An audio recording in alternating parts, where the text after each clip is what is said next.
So patience generally is not my biggest strong suit per se, but sometimes I can be very patient. And when I was young, we were quite poor. My father was a Korean War vet, so we lived in the project. We grew up in the projects. So I know what it is to have no shoes to go to school. You have to have your grandmother buy you a pair of shoes so you can make your first day with shoes, because kids kind of grow out of shoes pretty fast. So I know that kind of poverty. So when I was at school, Roosevelt Junior High School, I knew that if I needed something to get out of that path of poverty, and well, I'm quite dyslexic, so the school way wasn't going to be my path. So I wanted to go to our local vocational high school, and so that was going to be a challenge for me to get into Voc. You had to pass an entrance exam, and I took the exam, and it wasn't difficult. It was mostly 90% mechanical, but that was easy for me. But the problem was, at the end, you had to have, generally speaking, you had to have all the good things, because there's so many kids that want to go there. Kids from Dartmouth, Fairhaven, New Bedford. You had to have perfect conduct. And conduct, yeah, that wasn't me. I had some problems with that area. So my prayers were very short. I was talking to him. It's not like, long conversations with the Lord, just reaching out to the Lord. Please help me with this. So there was a kid that lived next to us. What was Michael's name, Sharon? What was his last name, the Irish kid? He went to Voc too. He liked you. Huh? Not Fallon. Right across the street from you. Oh, yeah, O'Brien. I mean, not an Irish name. O'Brien. The guy's name was O'Brien. So he went to Voc, and he said, if you wanted to get into Voc, just tell him you're going to play football, and it'll be automatic. Yeah. I played scrub ball, because I wanted to tackle the girls, but I really didn't know how to play football, right? Pass the ball around. So I put football down. I got accepted into Voc, and I didn't want to play football. So I didn't show up for double sessions. I want to get a job and go to work. That's what I'm here for.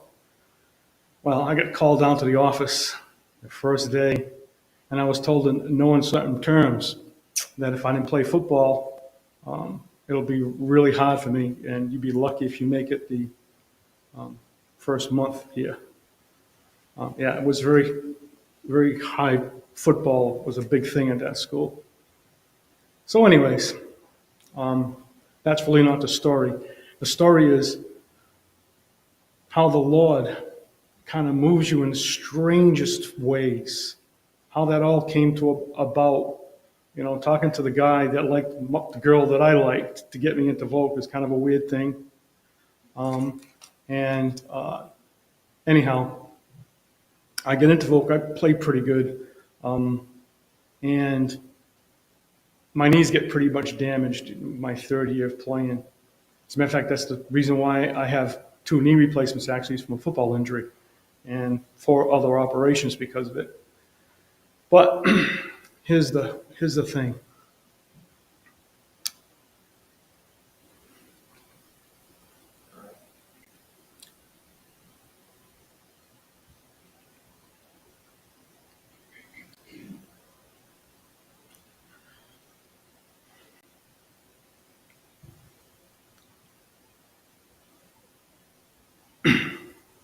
I actually heard the Lord speak to me, literally, audibly. And he could not have spoke to me unless I played football. We went to Lincoln Park. You know the story. So we went to Lincoln Park with my 3-year-old daughter, and she was stolen. We went to the children's section, which is fenced off. There's a fence that I can still see it. There's a fence that runs this way, and over here was the wooden not Ferris wheel, roller coaster. Yeah, everybody knows where it is. The wooden roller coaster is right here. And in front of you was all the children's ride. And on the side was the building where the, all the stuff was, like the nurse's office. But it was just a flat wall. So you had a small fence area, not much bigger than that doorway. So we put our daughter on the the merry-go-round. And it was the kind of merry-go-round for children. She's 3 years old, and we put her on there. And she went on there once, and then we didn't see her. And then we said, we missed her. And then we didn't see her again. And then we didn't see her again. And then she panicked. And I was right behind her panicking. And what do? There's 500 people there, easily. There's a crowd. And I realized that somebody grabbed my daughter off the Ferris wheel from the backside. And I wanted to run around the back, but I heard a voice say, prevent, prevent, prevent. And I started to argue with this voice. Prevent what? In my head. And then I remembered that prevent was a call in football when there was a pass to go into a zone defense. And I looked behind me and I saw there's only one way out. And I actually did the football thing, went backwards. And I didn't run into him, and I just went into that zone. And then the voice said to me again, look for something strange. Look for something strange. And I looked.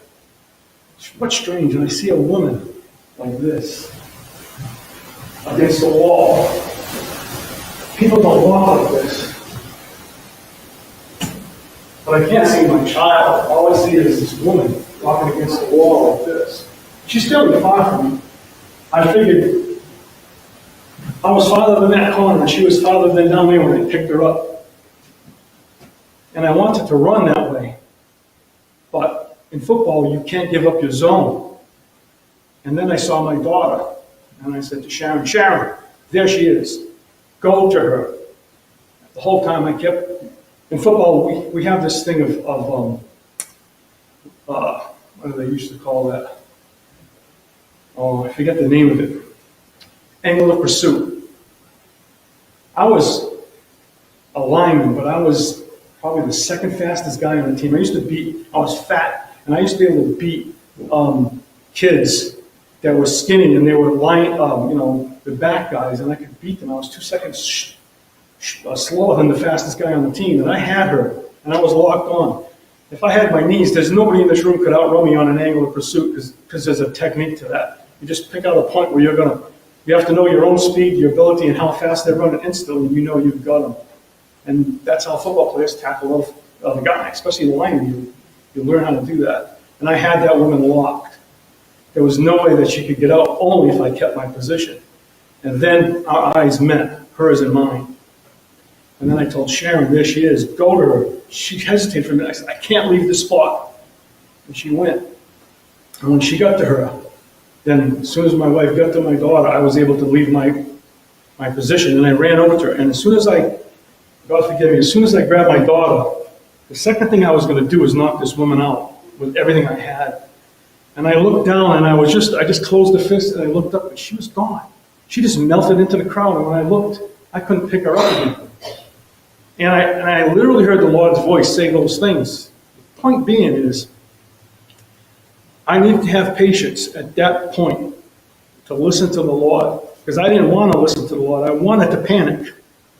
I wanted to panic just like she did and scream. But the Lord just told me, prevent, in a calm voice, prevent. And, well, that's my story. Hallelujah. Amen.